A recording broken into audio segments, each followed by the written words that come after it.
Mais um dia de escola de sabedoria. A Bíblia, aprender sobre a Bíblia é algo que sempre me anima, é algo que eu amo de paixão. E aqui na escola de sabedoria a gente está no tema oração. Nós tivemos a primeira aula com o irmão Uziel e ele trouxe ali, né, por que Jesus orou, né, revisitando todos os tópicos onde Jesus orou, trazendo assim uma revelação do céu, os propósitos. E aí logo em seguida o pastor Paulo trouxe os propósitos da oração. Também todo um estudo por trás do porquê devemos orar, qual é a finalidade da oração. E semana passada nós tivemos o Vitor também nessa linha de raciocínio de propósito, só que uma visão mais psicológica, muito interessante. Se você não assistiu, eu não pude estar aqui, tem no Mais de Cristo TV, né, todas as 3 aulas que você pode revisitar com calma em casa, né, fazer anotação. Eu gosto muito de anotar. E hoje eu trouxe o tema do Pai Nosso, né? As lições do Pai Nosso. Porque o que acontece? A gente aprendeu sobre os propósitos da oração. Aprendemos ali, esmiuçando a palavra de Deus. E agora fica aquela pergunta, tá bom, aprendi que é importante orar, mas como que eu vou orar? E mais do que ninguém para ensinar a gente, Jesus, né? E essa é a pergunta que os discípulos fazem ao mestre, né? Mestre, nos ensina a orar. Pode botar o próximo slide? E eu acredito, né, que todo mundo conhece a oração do Pai Nosso. Pai Nosso que estás no céu, santificado seja o seu nome. E aí vai indo e tudo mais. E o que acontece, né? Vamos lá. Onde na Bíblia que está o Pai Nosso? Está em Mateus e Lucas, os 2 evangelhos.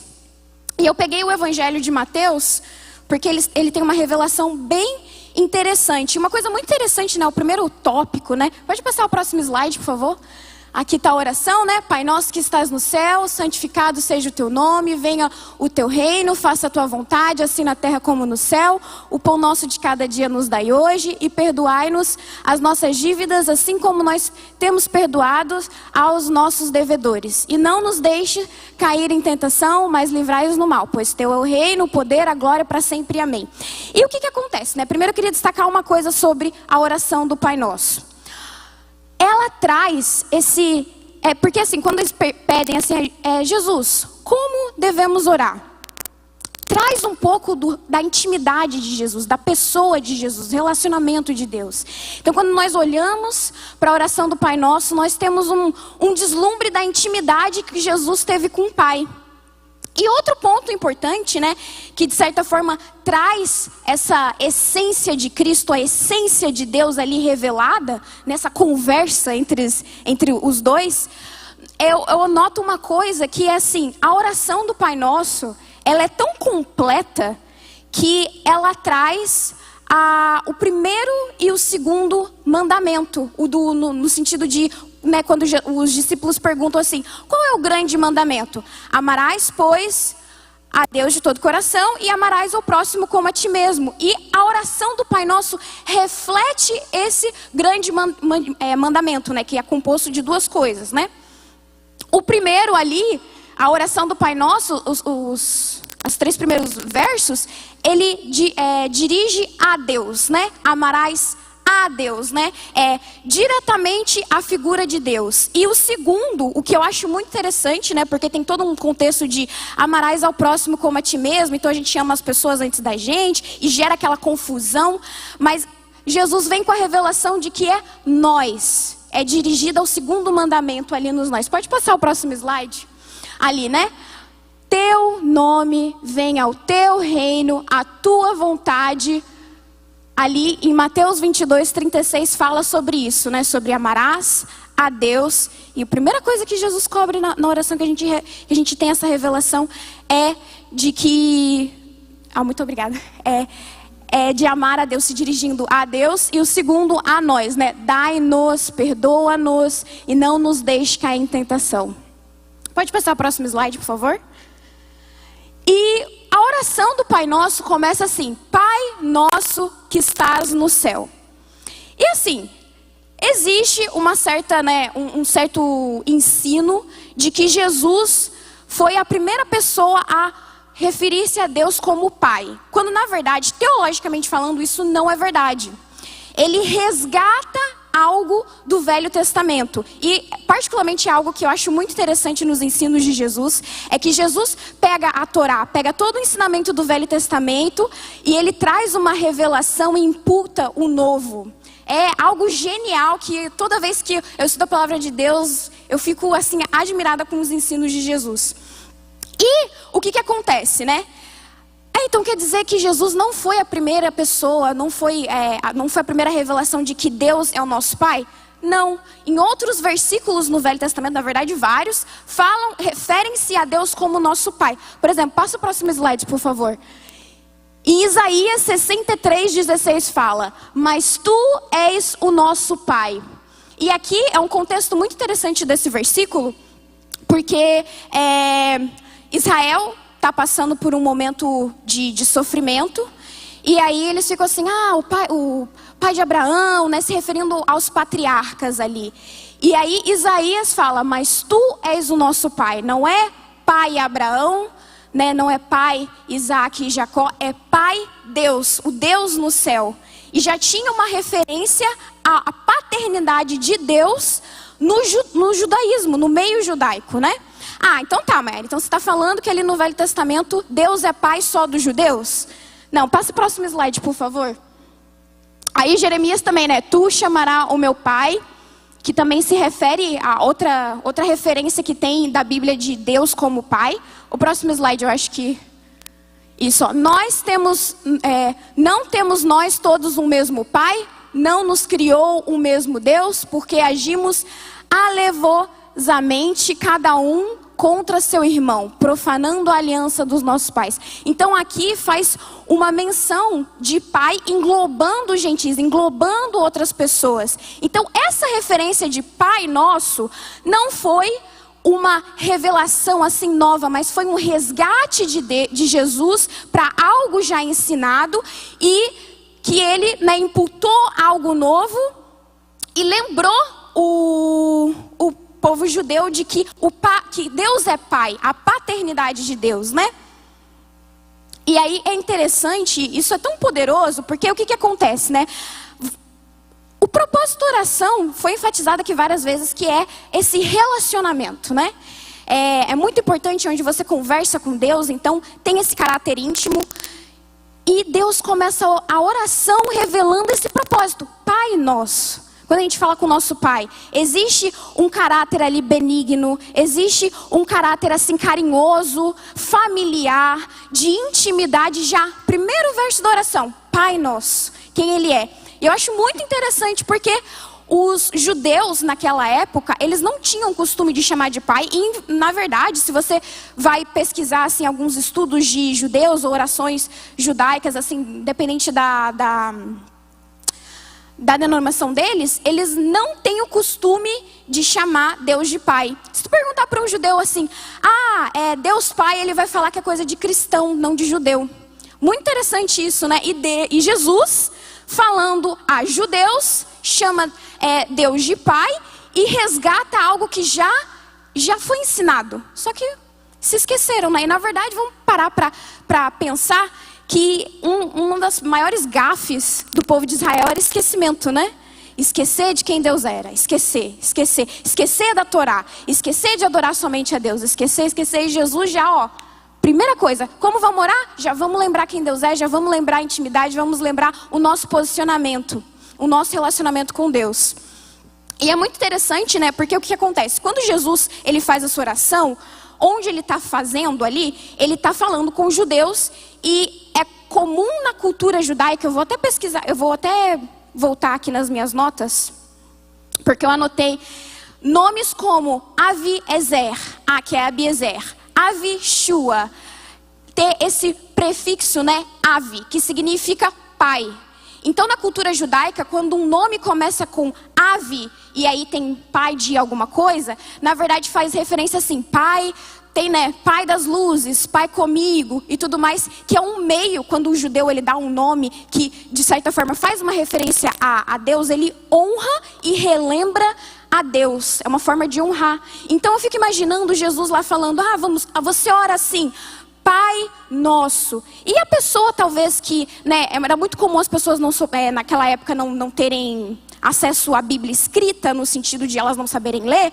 E aí eu pensava assim, cara, o meu nome começa assim. É verdade, o meu nome faz referência, e aí começa a lembrar do que foi ensinado no Velho Testamento. É uma forma muito poderosa, né? Jesus não só ensinou essa intimidade para os letrados, como ele também ensinou ali para as pessoas pobres, para as pessoas pedintes. É fascinante. E é justamente isso, né? Redefinir a visão que nós temos de Deus no sentido de trazer. Aí o próximo slide, por favor. Santificado seja o teu nome. E a gente aprende 3 coisas aqui, né? Eu tenho certeza que quanto mais a gente estuda, mais é revelado, né? Mas 3 coisas me chamam a atenção. Que é um comando, que é o nome de Deus e a restituição. Comando como assim, Mayara? Santificado seja o seu nome. É muito similar gramaticalmente ao haja luz. Quando Deus lá em Gênesis fala assim, haja luz. No sentido de comandar. Você falou e uma ação acontece no final. Mas nós não somos Deus. Não somos Deus no sentido de haja luz e a luz aconteceu. Então, qual que é o significado gramatical, né? É quando você fala algo que requer uma ação. Então, quando eu falo assim, santificado seja o vosso nome, você requer uma ação de santificação ao nome de Deus. Calma, é muita informação na minha cabeça, o que está acontecendo? Não é um sentido de louvor, não? Originalmente não. Quando você santifica o nome de Deus, um significado de santificar é pureza. É trazer puro aquilo que a coisa é. No sentido de trazer aquela coisa única, né? Santo significa ser único, ser puro, que é santificar, purificar, trazer ali no seu fundamento a essência, a coisa mais pura de Deus. E aí você deve estar se perguntando, tá, então Jesus trouxe a referência de o nosso Pai, e aí de Deus ser o nosso Pai, tem essa intimidade, essa paternidade, lembrou a gente. Agora ele está pedindo para a gente santificar e ir até Deus e ver a essência dele. E é justamente isso. Porque a próxima pergunta, quando a gente lê esse texto, é: santificado seja o seu nome. Eu me pergunto, tá, vamos santificar que nome? Que nome? O nome de Deus. E aí traz o segundo ponto, né, que é o nome de Deus. Porque o que aconteceu na cultura judaica, né? Qual que é o nome mais puro em hebraico de Deus? Yavé. Yavé é o nome, é o similar da gente de Deus. Yavé é Deus. Existem outros nomes de Deus, né? Adonai, Emanuel, que trazem características de Deus, também são nomes dele, nomes de Deus. Mas o mais puro lá, pode passar o próximo slide, por favor? Ali em Êxodos 3,15, quando Yavé, é uma das primeiras vezes que aparece na Bíblia, ali, né, o Senhor Deus, que é quando Moisés está lá falando com Deus, e aí Moisés fala assim, tá bom Deus, eu vou lá libertar o povo, mas que nome, a quem que eu vou me referir? E aí Deus fala, Yavé. O significado original ali, o Senhor Deus é Yavé. Então, quando fala para santificar, é para trazer a pureza de Yavé, trazer que é Deus. Aí você está assim, tá, o que isso tem a ver com o Pai Nosso, o que isso se aplica, né? Aí, né, aquela coisa, contexto é tudo quando a gente estuda a Bíblia. O povo de Israel tem um hábito de esquecer. Se esquecer. Isso é tão verdade que vamos voltar um pouco aqui na história do povo de Israel, da nação de Israel. Nós temos ali Abraão e tal, aí começa a constituir a nação, depois tem as 12 tribos, aí eles vão para o Egito, aí tem o quê? Moisés, e aí toda a libertação deles do Egito, e aí o que acontece? Eles ficam lá vagueando 40 anos no deserto, até que finalmente, ali em Josué, no livro de Josué, eles chegam na terra prometida, eles têm os mandamentos, eles têm todas as ordenanças e tal, eles estão vivendo um momento de paz, é um ápice para o povo de Israel. Só que o que acontece? O que dá errado? O que dá errado? Israel se esquece. Israel, a partir dali, é claro que há uma divisão teológica certinha, mas a partir dali, a gente começa a entrar um ciclo de Israel, sem fim, um ciclo. Que ciclo é esse? Israel está em paz, está tudo dando certo, estão vivendo a promessa, coisa maravilhosa, seguindo os mandamentos de Deus, até que eles o quê? Pecam. Depois o que acontece? Aí eles sofrem todas as consequências desse pecado, sofrem, e aí o que acontece? Eles oram a Deus. Depois que eles oram a Deus, Deus levanta ou um juiz, ou mais tarde um profeta, para libertar eles. E aí eles são o quê? Libertos. E aí entra no quê? Momento de paz. Aí você pensa assim, cara, que bênção. Não, porque eles o quê? Pecam de novo. E depois que eles pecam, eles o quê? Sofrem as consequências do pecado. E depois que eles sofrem as consequências do pecado, o que acontece? Deus levanta mais alguém. E gente, eu honestamente não teria um mínimo de paciência. Toda vez que eu olho, eu fico, Deus, você é muito benevolente. Que na primeira vez já chega de libertação aí, povo. Porque o que acontece? Eles vão fazendo isso, gente, ali ó, de juízes, até a época de Jesus. É muito tempo, e muitos anos. E o que acontece nesse pecado, né? Ali em Juízes, em 1 Samuel, 2 Samuel, Reis e Crônicas, enfatiza, o narrador enfatiza duas coisas, geralmente, sobre Israel. Se eles adoram outros deuses, ou se eles mantêm o mandamento de a Torá, né? Se eles mantêm os mandamentos. E é justamente assim, e a nação de Israel adorou outros deuses e não manteve os mandamentos. A nação de Israel, e aí entrou em pecado. A nação de Israel adorou outros deuses. A nação de Israel adorou outros deuses. E aí a primeira coisa que vem na minha cabeça, eu até falei isso no discipulado na quinta, que é assim, a gente pensa que quando Israel adora a outros deuses, eles construíram uma estátua, se ajoelharam e ficaram ali, estátua esquisita que a gente está adorando, né? Eu pelo menos tinha essa imagem toda vez que eu lia a Bíblia, né? Até que você vai pesquisar, e a adoração é algo, a outros deuses é algo tão asqueroso, gente, que quando você começa a pesquisar, você percebe que a nação de Israel, que Deus prometeu a Abraão, linda e maravilhosamente, várias coisas faladas a respeito deles, sacrificavam crianças em adoração. Cometiam atos de bruxaria, a nação de Israel, de Deus, que é para refletir o caráter de Deus, que através deles eles seriam conhecidos como Deus está com eles. Sacrificava criança. A idolatria era tamanha, por isso que, né, às vezes a gente acha assim, eles só adoravam outros deuses, e aí Deus mandou uma invasão lá, mandou os sírios, mandou os cananitas. Mas imaginem vocês sacrificar o filho de vocês em adoração a deuses estranhos. E deuses vãos, né? Porque vamos ser bem sinceros, eles nem são Deus. Assim, né? E aí o que acontece? Por que eu estou falando isso, né? Primeiro, para instigar você a ir para a escola de teologia com o pastor Paulo e estudar mais da Bíblia. E segundo, porque Israel estava, por muitos tempo, era um costume deles adorar a outros deuses. E então, o que acontece, né? Quem nós vamos adorar? Quem nós vamos santificar? Quem nós vamos resgatar a santificação de quem nós devemos adorar? Yahvé. Yahvé, Yahvé, Yahvé. E um outro ponto, né? Além de restaurar, que é Deus, de Moisés, que libertou o povo, e Yahvé, que é o nome mais puro de Deus, né? Que significa Deus em hebraico. Há também a questão de que os judeus, como eu falei, eles não tinham o costume em suas orações de falar Yahvé. É porque pra gente é estranho, a gente lê ali Deus, Senhor, né? E aí associa a mesma coisa, mas porque a gente não é dos costumes dele.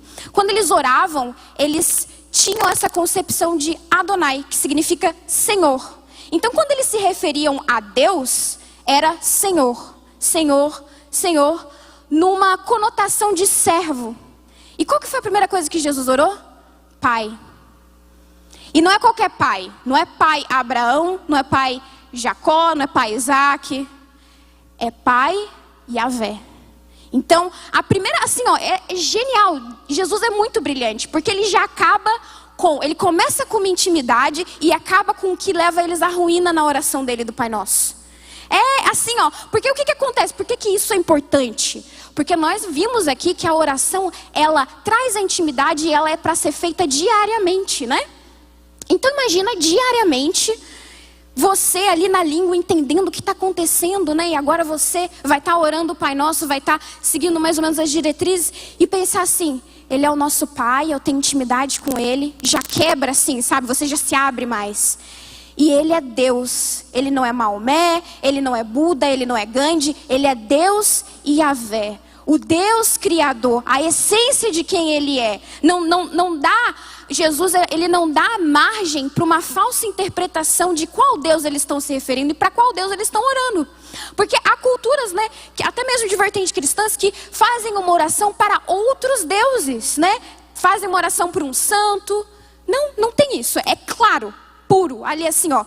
Deus, eu tenho intimidade, e é Deus e Yahvé, que é a essência de Deus que nos libertou e que é revelada ao longo da Bíblia. Pode passar o próximo slide, por favor? Aqui é a mesma coisa, gente, como é que a nossa tradução é terrível. O que acontece? Aqui em Salmos, né, 148, que está falando o nome do Senhor, na verdade o original em hebraico é Yahvé. Eu até convido vocês estão ali lendo a Bíblia, é muito fácil você botar no Google assim o original e clicarem toda vez que aparece o Senhor, e vocês vão ver que muitas das vezes, na verdade, eu até anotei aqui o número de vezes, eu esqueci de memorizar, que aqui, na verdade é 6.828 vezes no Velho Testamento aparece Yahvé. E na nossa Bíblia aparece Senhor. Né? E Senhor, vamos ser bem sérios, quando eu oro Senhor, tem essa posição de servo, né? E aí, Senhor de quem? Dá margem, vamos lá. O dinheiro pode ser o seu Senhor. Mas não é Ele que você vai orar. Amém?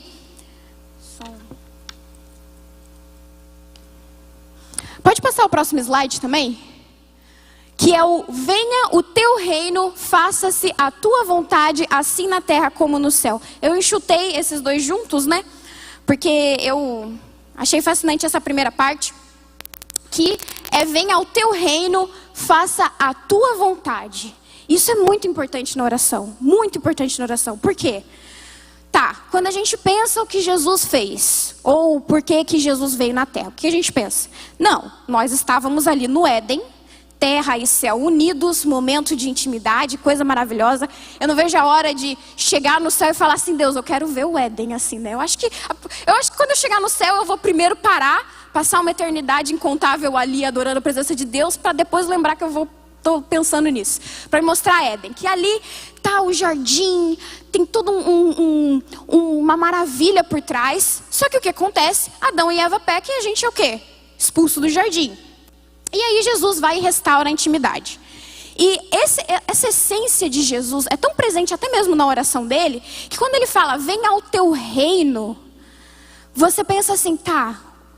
Primeiro você pensa assim: que reino, né? Vamos abrir aqui uma nota de rodapé para vocês, né? Tinha alguns discípulos de Jesus que acreditavam, na época, né? Ali a região, ela estava sobre o domínio jurídico de Roma. O que isso significa? Tipo assim, Santa Catarina está sobre o domínio da Federação do Brasil. Vocês entendem? Tipo assim, uma questão de uma nação, uma instituição está dominando aquele lugar. E tinha alguns discípulos de Jesus que acreditavam que o Messias, ele seria tipo, sei lá, ele iria libertar Israel da jurisdição de Roma, no sentido tipo, Israel vai virar uma nação e tal. E aí, imagina, eles começaram a andar com Jesus, e aí Jesus nunca fala sobre ter um golpe de Estado, em nenhum momento. Jesus sempre fala sobre o reino dele, o reino dele. E aí você pensa assim, tá, o reino, você pensa, sei lá, a Rainha Elizabeth, o reino dele, Senhor, quando que vai acontecer? Eu fico imaginando aquela, tipo assim, nós estamos fazendo um golpe de Estado. Porque a gente faz isso, né? A gente julga, falando essa informação, a primeira coisa que você pensou assim, super julgar. Só que vamos ser bem sinceros, quantas vezes Deus fala algo pra gente e a gente coloca numa caixinha e acha que vai ser assim e fica frustrado, né? Às vezes a gente pensa, a gente tem uma visão tão fechada, tipo assim, Deus fala que a gente vai conquistar as nações ou que vai ter esse ministério e a gente coloca numa caixa de como deve ser e fica chateado porque não foi do jeito que a gente quer. Os discípulos estavam na mesma coisa, ter o reino, achando o quê? Que seria uma nação poderosa. E aí o que acontece? Jesus nunca deu um golpe de Estado. Porque Jesus tem uma visão maior. Ele quer estabelecer o reino dele na terra, quer incluir os gentis. É uma coisa espiritual que é bem mais profunda, gente. Nações passam. O Brasil já foi reino, o Brasil já foi ali perto, já foi colônia de Portugal e hoje é uma federação. Quem sabe o que vai acontecer daqui a 500 anos? Mas o reino de Deus é eterno. Não se prende à legalidade, não se prende ali à instituição. Então, quando fala assim, venha ao teu reino, Deus está falando sobre trazer um reino espiritual. E ele lembra a gente na oração do Pai Nosso. Isso é tão verdade, né? Porque voltando ali à questão do Éden, nós separamos tudo mais. O que você pensa, né? Por muitos e muitos tempos, até na Idade Média, a cultura da igreja era o quê? Não, nós encontramos Jesus, glória a Deus, sofremos aqui na terra e só alcançamos o reino de Deus quando morremos. Tem essa separação de o que a gente está vivendo aqui não é conectado com o reino. Não é verdade? Eu não sei assim se vocês receberam uma doutrina parecida do tipo... Não importa, porque você vai falecer um dia e você vai estar no reino de Deus. Quando, na verdade, o propósito de Jesus, né, um dos propósitos de Jesus, foi trazer o reino dele para cá. E como que a gente faz isso? Porque você está tipo assim, cara, instituição não vai ser, como é que vai ser? Igreja. Igreja, igreja, igreja, igreja. Qual é o plano de Jesus? Qual é o plano número 1 de Jesus? Igreja. Eu me envolvi com bastante trabalho missionário. Gosto muito dessa área de assistencializar, de combater algum problema moral e tudo mais. Só que não há nada mais efetivo e que traga o reino de Deus para a terra, a não ser a igreja do Senhor. Qual que é a função do apóstolo? Assim, é um título, Mayara, né? É tipo assim, as consagrações ali de dezembro, a gente é consagrado apostolado e daí a gente chega no meio aqui da igreja. Não. Sinto muito lhe informar, mas não é isso. Pode ser um título, pode ser usado, mas teologicamente um apóstolo, ele implanta uma igreja, né? O apóstolo Paulo, o que ele fez a vida inteira? Aí vocês vão falar, pregar o evangelho. Através do quê? Implantação de igreja. O que Pedro fez? Implantou a igreja. O que Priscila e Áquila fizeram? Implantaram a igreja. A implantação de igreja é a missão. Nossa, quando alguém fala, eu sou missionário, você está destinado a implantar a igreja. Da visão da Bíblia. Sim, faz parte ajudar os doentes, os cansados a orar e toda aquela questão maravilhosa que inclui o reino de Deus. Mas a sua função principal é a implantação de igreja. Porque vamos ser bem sinceros, gente. Quando a gente implanta uma igreja e tem aqui um momento que você é discipulado, que você recebe a adoração, que você é renovado pela palavra, o reino de Deus é imputado em você. E você vai lá e vai trabalhar e você imputa esse reino. Que o teu reino venha. Que o teu reino venha. Como é que o reino vem? Através de pessoas no âmbito espiritual. É uma coisa bem mais profunda. Bem mais profunda. É que a gente tem uma caixinha. A gente acredita que é uma coisa, mas não é. É bem mais simples e profundo do que a gente imagina. Então, quando Jesus, ele ora o Pai Nosso, a primeira coisa que ele faz é deixar claro que o reino de Deus vai vir. E é algo, na nossa oração, é algo que é para ser proclamado.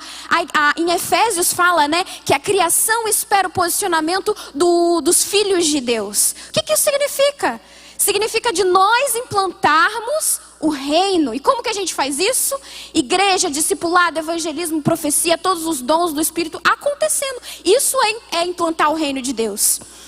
E aqui, na outra parte que fala sobre a sua vontade. Isso é extremamente interessante, que está totalmente conectado. Vai assim, gente. É uma linha de raciocínio, não parece, mas é. Você estabelece um relacionamento com Deus através dele ser seu pai. Você entende quem ele é, né, com esse relacionamento ali de santificado seja o seu nome. Você entende que ele vai estabelecer o reino de Deus através da obra da sua vida. E você morre para si mesmo e deixa a vontade dele trabalhar em você.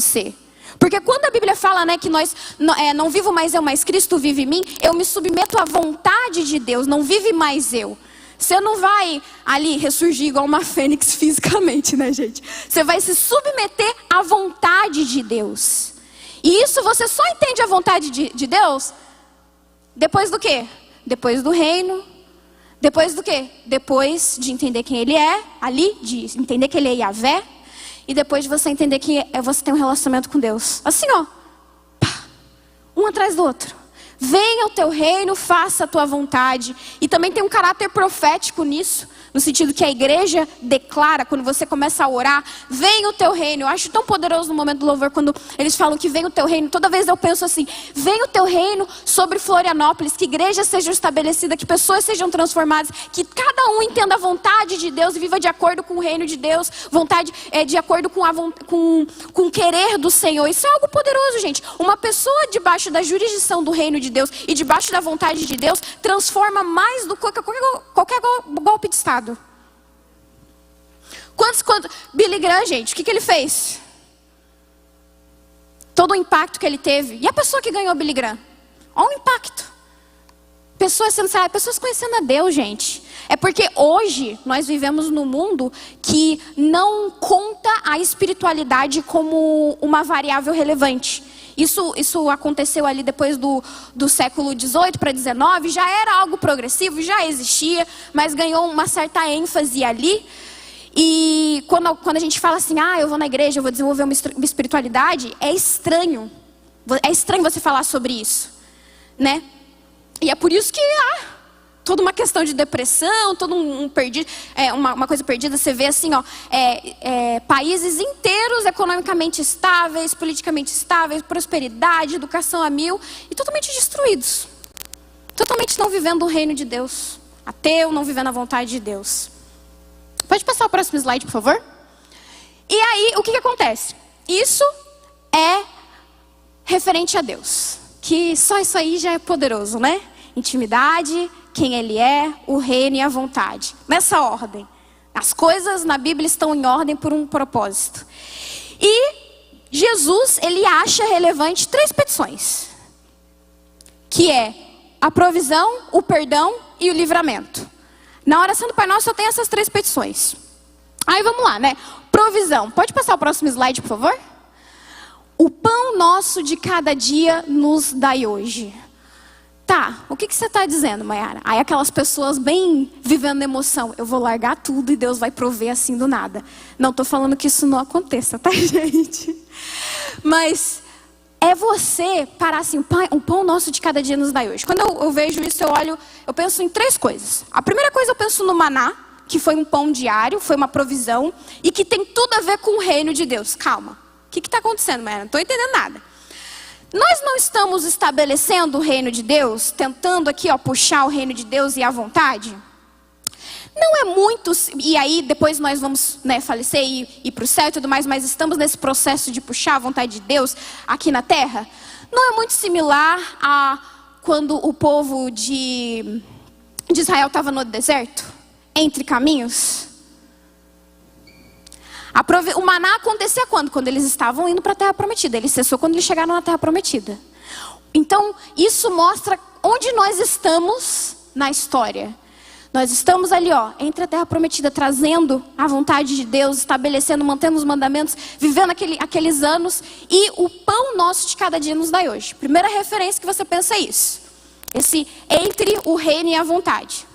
A segunda coisa que eu penso é que na audiência de Jesus, quando ele está ensinando a orar a oração do Pai Nosso, há vários pedintes que seguiam a Jesus. Várias pessoas que moravam na rua, que não tinham condições, e eles simplesmente sentavam e ficavam lá pedindo e tudo mais. Por N questões.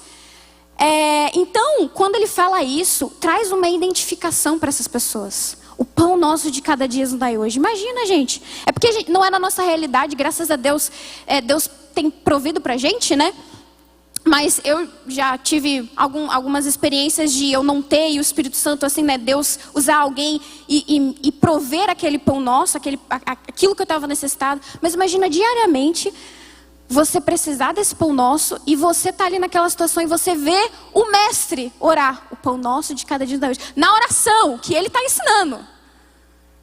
É de uma atenção que Jesus, ele dá uma ênfase. E a outra coisa é que ali, na audiência de Jesus, também não eram só pessoas que estavam necessitadas. Tinha, por exemplo, Mateus, se eu não me engano, era coletor de impostos. Ele tinha dinheiro. Só que Jesus, ele imputa o reino dele, através da cultura dele, ali falando isso, quando ele fala assim, o pão, de certa forma, fui eu que provi. Você trabalha, sim, graças a Deus. Você tem dinheiro, sim, graças a Deus. Mas o trigo só cresce por causa da minha graça. Tudo vem dele, tudo é para ele. Eu não estou falando que todo mundo tem que largar, tipo igreja primitiva assim, vamos todo mundo doar tudo que tem. Não estou falando, talvez não seja esse o propósito e o chamado de Deus para essa igreja.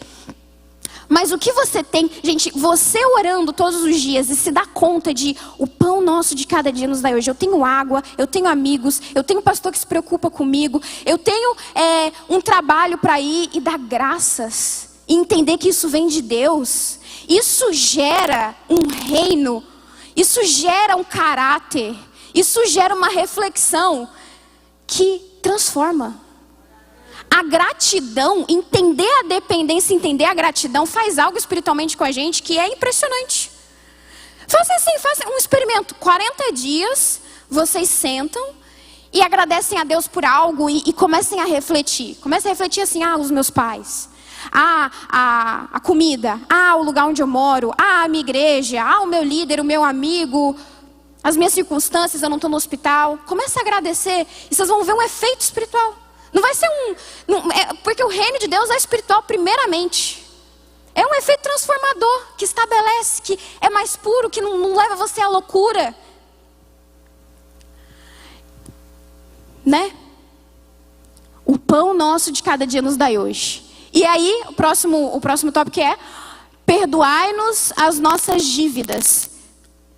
Perdoai-vos as nossas dívidas. E numa das versões do Pai Nosso fala: perdoai os nossos pecados, por uma questão de tradução.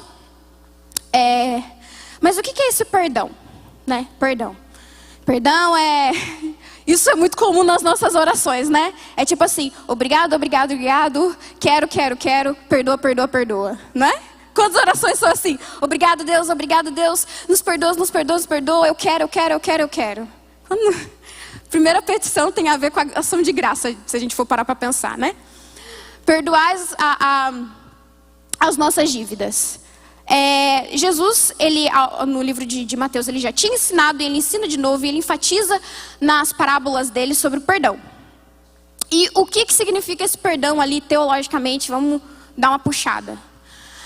Perdão é quando alguém te faz um mal. Não significa que você não vai ver aquele mal e vai ficar, não vai tomar conhecimento daquele mal. Mas você tem aquele mal, e aquele mal ele tem uma consequência. E juridicamente falando, não sei se vocês entendem assim, né, no direito. Quando alguém te mata ou alguém rouba de você, você pode ir lá na justiça e ganhar um dinheiro, né, tipo assim, restituir, tem uma sanção, ou senão a pessoa vai presa, tem uma consequência para esse mal causado, certo? Por exemplo, isso no direito internacional entre nações. Uma nação, um estado, atacou o outro, você tem direito de ataque, você tem direito de uma sanção, de um dinheiro econômico, alguma coisa assim.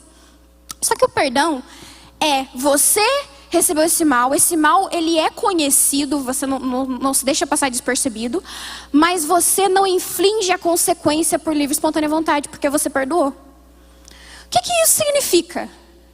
Significa que não existe esse ciclo vicioso do olho por olho, dente por dente, olho por olho, dente por dente, olho por olho, dente por dente. Já quebra. Além de quebrar toda uma idolatria, quebra esse ciclo de vingança. Porque quantos de vocês gostam de um bom filme e veem que, tipo assim, às vezes o vilão queria se vingar de algo que aconteceu com o pai dele, e aí o filho dele, né, que daí tem sempre parte 2, se vinga, e aí quando você vê, tem vários filmes, Poderoso Chefão é assim, Marvel se gruda nessa lógica, e Jesus já ali, perdoai as nossas dívidas, já corta esse símbolo. E é tão verdade, né, que Jesus ele vai mais pra frente, ele fala que isso é tão da cultura de Deus, que quando a gente perdoa as nossas ofensas, Deus nos perdoa, né? Jesus fala isso, que o perdão de Deus vem quando a gente perdoa as outras pessoas ali, né? Várias outras parábolas. Porque foi isso que Jesus fez com a gente, né? A gente perdoa porque Deus nos perdoou. Porque Deus, nós pecamos, vamos ser bem sérios ali, Adão e Eva, e né, todos nós pecamos. E tem uma consequência. Nós o quê, cortamos o relacionamento com Deus, começaram o quê? O suor do seu trabalho e tudo aquilo que foi falado para Adão e Eva. E Deus nos perdoa, essa consequência não vale mais. Isso é o perdão. Perdão é diferente de reconciliação. Talvez a gente faça até uma sugestão, pastor Paulo, uma diferença entre essa série sobre perdão. Então, perdoai as nossas ofensas, né? É algo do reino de Deus. E eu acho engraçado essa linha de raciocínio, né? Que a gente tem intimidade com Deus, a gente entende quem é Deus, né? O Deus Yahvé. A gente estabelece o reino, estabelece a vontade. A gente é tão grato que a gente perdoa porque a gente entendeu tudo isso antes. E isso diariamente. Deus sabe que a gente diariamente precisa lembrar de perdoar, gente. Deus sabe. Deus sabe que tem que fazer parte da nossa oração para a gente entender que a gente é perdoado. E a gente perdoa por causa da vontade de Deus e vai se atrelando. É um desenvolver assim na mente, é um desenvolver no espírito, é estabelecer a cultura dele. Porque, né, o reino de Deus, uma das qualidades é o perdão. Aí a outra parte, né? Perdoar, aí, né? Assim como nós temos perdoado aos nossos devedores. E não nos deixes cair em tentação. Então a primeira coisa foi essa gratidão, o pão diário. A segunda foi o perdão. E a terceira é a tentação. Nos livrai da tentação. Eu acho incrível que Jesus já sabia que a gente ia ser tentado. Ali assim, ó, uma dica de batalha espiritual. Jesus já estava ensinando ali. Porque ele foi tentado. Foi tentado ali, eu acredito assim, né? Teve a tentação no deserto, os 40 dias. E foi tentado depois ali, quando ele estava na cruz, eu acredito que Jesus tenha sido tentado para abandonar todo o propósito dele. Né? De tipo assim, afasta de mim esse cálice se possível. Imagina um conflito interno acontecendo ali. E Deus sabe que a gente vai ser tentado. Aí tem todo, né, um estudo sobre as três tentações de Jesus. Né? E eu acho interessante que uma das tentações é o poder, né? O Satanás chega para Jesus e fala assim, eu vou te dar o reino. Reino nada a ver com o espiritual, né? O golpe de Estado, né? Eu fico imaginando, eu vou te dar o golpe de Estado. Vou restituir Israel. Mas aí, esse poder, essa coisa assim, né? Do tipo assim, ei, você vai ter o reino que Jesus fala, né? Eu fico imaginando o diabo falando assim no nosso ouvido. Só você voltar à idolatria. Engraçado, né? Como o diabo tenta Jesus numa coisa assim, um ciclo vicioso de Israel. Adore a mim. Né? De novo, gente, pensem o pior da idolatria. Não é, vou sentar aqui. Não. Pensem assim, chão, todo aquele ato de bruxaria acontecendo. Isso é uma idolatria. Jesus sabe que a gente vai ser tentado. E aí ele fala o quê? Para nós orarmos a Deus, pedindo, né, nos livre da tentação. E aí há várias maneiras de como Deus pode imputar isso, né? Ele pode nos dar força, Ele pode nos fornecer um escape da gente correr. Entendemos ali, né, que Deus nunca vai dar algo ou uma dificuldade, algo, deixar a gente passar por algo na nossa vida que a gente não possa segurar. Porque se a gente pediu para Deus nos livrar de uma tentação danosa, significa que o que a gente está passando a gente tem força. Ali na oração, Jesus lembra a gente disso, gente. E uma coisa muito interessante é que a tentação é a última coisa que Jesus menciona na oração dele. Por que eu estou falando isso? A religiosidade sempre vai enfatizar o pecado e a tentação. A religiosidade falaria ali, antes do Pai Nosso, antes do relacionamento. Para você, o quê? Não pecar. Vai enfatizar o pecar o tempo todo. Não que isso não seja relevante, porque está na oração de Jesus. Mas o que vem antes disso? Quais são as prioridades? Não estou falando que você pode ir pecando, tá, gente? Pelo amor de Deus. Mas a religiosidade coloca como primeiro e Jesus, ele nos dá ali assim, né? Tem até uma revelação do que é a graça, né? Que de uma forma, é um favor merecido para você ter essa força de ou não ser tentado ou de resistir à tentação. Não nos deixe cair em tentação, mas livrai-nos do mal. Poderosíssimo. Jesus, ele não condena você por ser tentado. Isso é uma mentalidade religiosa, né? Que a gente acha porque está sendo tentado, a gente vai ser expulso do reino. Não, ele sabe o que vai acontecer. E aí, ali, o último finco de Jesus, ele fala para nós orarmos, não nos deixe cair em tentação, nos ajuda, Senhor. Eu estou passando por isso, me ajuda, Senhor. Eu tenho lidado com isso, me ajuda, Senhor. Não me deixe cair em tentação, me livra do mal, Senhor. Me dê estratégia, Senhor. Começa a interceder na oração, dia a dia. Não é uma coisa que acontece, sei lá, quando a pastora Elizabeth vem aqui e ora na quarta-feira. Não é só quarta-feira, é cada dia no secreto. Cada dia no secreto você faz a oração do Pai Nosso. Você pede aquilo. Né? Você mata a sua carne. Tem um poder, é poderosíssimo. É poderosíssimo. E eu não sei vocês, mas orar ao Pai para Ele me livrar da tentação faz mais sentido do que eu ficar lá lendo a Torá e me condenando. O que é mais poderoso de se resolver? A oração. Orar ao Senhor. Não nos deixe cair em tentação. Mas isso só vem do quê? Pai nosso que estás no céu, eu conheço meu Pai. Santificado seja o seu nome. Eu sei para quem eu estou orando e é Deus Yahvé, não é um Deus estranho. Venha a nós o vosso reino, seja feita a sua vontade. Nós entendemos a figura de Deus, nós entendemos o reino e a vontade estabelecemos.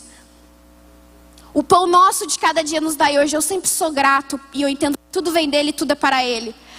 Perdoa as nossas dívidas assim como nós temos perdoado aos nossos devedores. Nós cortamos o ciclo e nós perdoamos, gente.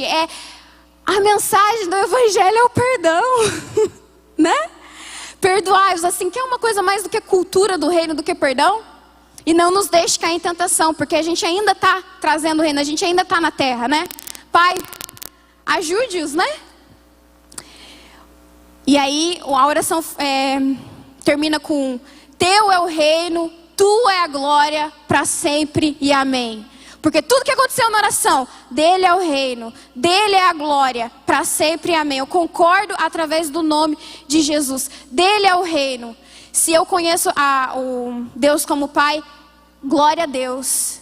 Se eu entendo quem é Yahvé, glória a Deus. Toda glória, tudo que foi falado, né? Aí, ali, nessa parte da oração do Pai Nosso, já quebra qualquer tipo de soberba que pode ter no nosso coração, né? Não é, porque eu fiquei orando na oração do Pai Nosso, que você pode pensar, né, gente? O coração do homem é triste, às vezes, né? Você está ali orando e pensa, não, tudo isso aconteceu porque eu me dispus a todo dia. Sim, tem a sua vontade, mas tu é a glória. Tu é a glória. Teu é o reino. Tu é a glória. Já redireciona. Começa, eu acho isso lindo, lindo. Aponta para Deus no início e aponta para Deus no final. Ele é o alfa e o ômega. Ele é o princípio e o fim. Aponta para Deus a cada momento. E se você vê, até quando a gente pede, a gente aponta para Deus. Não é nada nosso. Já não cria. Por que isso é importante também? Eu já vou acabar. Porque